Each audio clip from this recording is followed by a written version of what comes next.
l'abbé, vous avez la parole.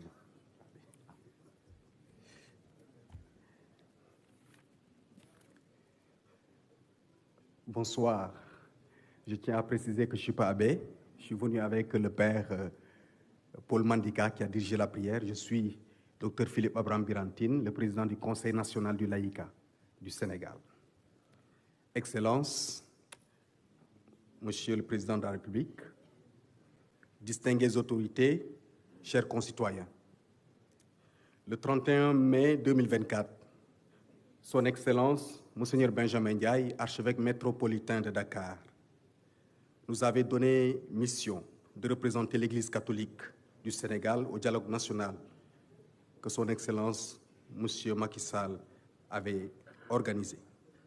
En cette occasion, j'avais eu l'honneur de rappeler, lors de la cérémonie d'ouverture, que l'Église catholique est artisan et partisan de toute forme de dialogue qui permet de bâtir des ponts pour qu'advienne la paix et la concorde entre les hommes, et partant, pour qu'advienne un développement intégral. J'avais aussi pris la précaution de rappeler que pour bâtir un Sénégal de justice et de paix, il n'y a pas d'autre chemin que celui du dialogue. Un dialogue franc et sincère, basé sur la vérité, car la vérité rend libre, comme nous le rappelle Saint Jean au chapitre 8, versets 31 et 32. Aujourd'hui, 26 février 2024, moins d'un an après la clôture du dernier dialogue, la présence de l'Église catholique à ce rendez-vous exprime de façon claire et sans ambiguïté la cohérence de la démarche de notre communauté catholique, démarche qui repose sur 3 fondements. Premier fondement, la fidélité au passé. Deuxième fondement, la responsabilité face aux défis du temps présent. Et troisième fondement, l'espérance en l'avenir. Ce triptyque a toujours orienté les actions de l'Église dans tous les domaines à la lumière de l'Évangile. Nos pères évêques viennent d'ailleurs de nous le rappeler dans la lettre pastorale sur l'engagement des fidèles laïcs dans l'Église et dans la société. Lettre pastorale publiée il y a une dizaine de jours, plus précisément le 14 février 2024. La situation socio-politique de notre pays nous inquiète tous. Le report des élections a certainement considérablement contribué à fragiliser notre stabilité sociale qui était déjà éprouvée depuis 2021. Il est attendu que ce dialogue propose des solutions viables et salutaires pour le bien de notre nation. Aujourd'hui, le monde entier nous observe. Le monde entier nous écoute. Le monde attend de voir comment le génie sénégalais parviendra encore une fois à éviter que notre barque ne coule. Excellences, Monsieur le Président, chers compatriotes, le temps nous est compté. Si vraiment nous voulons conserver notre image de vitrine de la démocratie en Afrique, oui, le temps nous est compté.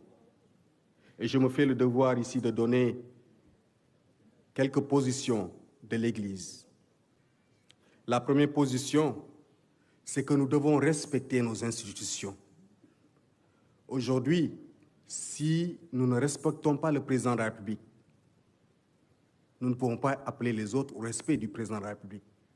Si nous sommes les premiers à cracher sur le Conseil constitutionnel, ne soyons pas surpris que d'autres qui appartiennent à d'autres sphères crachent ou insultent nos institutions.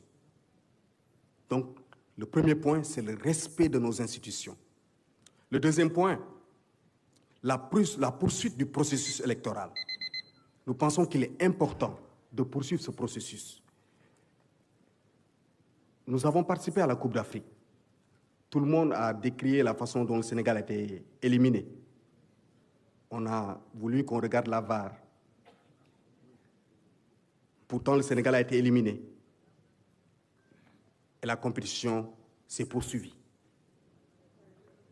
Il peut arriver des erreurs dans le processus, mais ces erreurs ne doivent pas remettre en cause ce qui a été déjà fait. C'est pourquoi nous demandons que le processus soit poursuivi. Troisième proposition, c'est la tenue des élections avant le 2 avril 2024. Et c'est bien possible. C'est bien possible. Le processus a été engagé. Je pense que si on s'entend sur le principe, nous devons pouvoir nous donner des éléments pour y aller. Excellence, Monsieur le Président de la République, merci d'avoir organisé ce cadre de concertation.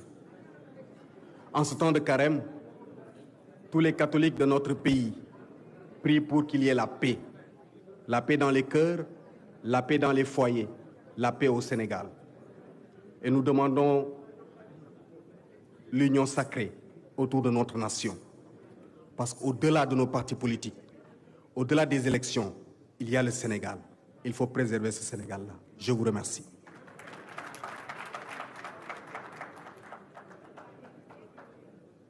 Merci beaucoup, Monsieur le Président. Monsieur le Président de la République, avec votre autorisation, je voudrais donner la parole à la présidente du Haut Conseil du dialogue social, Madame Innocence Tap. Madame la Présidente, vous avez la parole pour 2 minutes. Merci.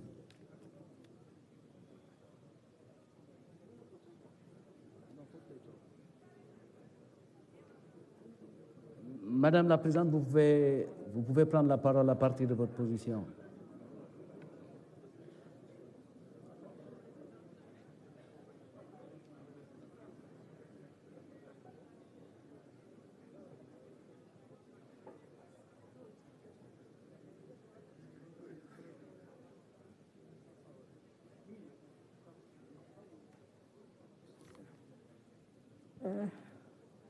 Excellent.